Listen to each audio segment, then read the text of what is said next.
vide. Le château était vide. Nous étions en pleine journée.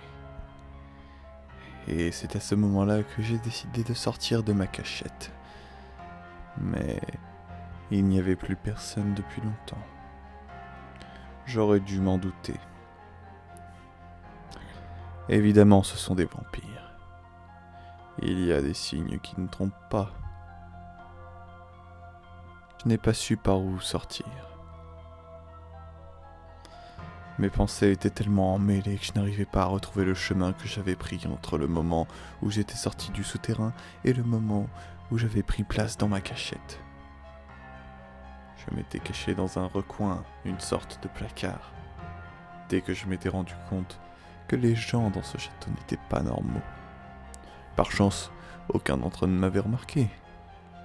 Mais là, c'est un peu trop tard pour ça. J'aurais dû rebrousser chemin.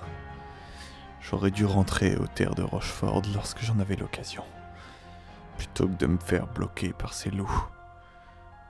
Quand j'y repense, quel peut être le lien entre des loups et des vampires? Pourquoi ces loups m'ont conduit jusque-là? À l'origine, c'est bien de leur faute. Mais me voilà. Me voilà là. Dans un autre sous-sol, cette fois-ci pas le même. Avec au centre, trônant, un cercueil. Un cercueil de verre.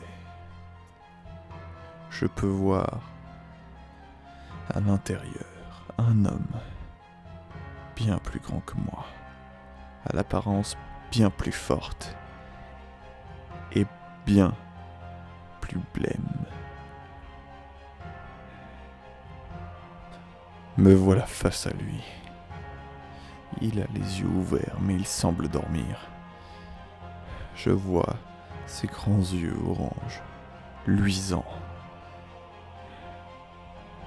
alors qu'il n'y a même pas de lumière. Il me dévisage. Il est forcément en train de me dévisager. Ça ne peut être autre chose. Je me suis agenouillé pour écrire cela. Il fallait que je sois sûr que celui qui me retrouverait ait tous les éléments de cette histoire, avant de tenter quoi que ce soit. Nous sommes dans un sous-sol où le sol est fait de terre. Ça a manifestement été creusé récemment. Il y a une pelle. Je vais faire ce que je peux.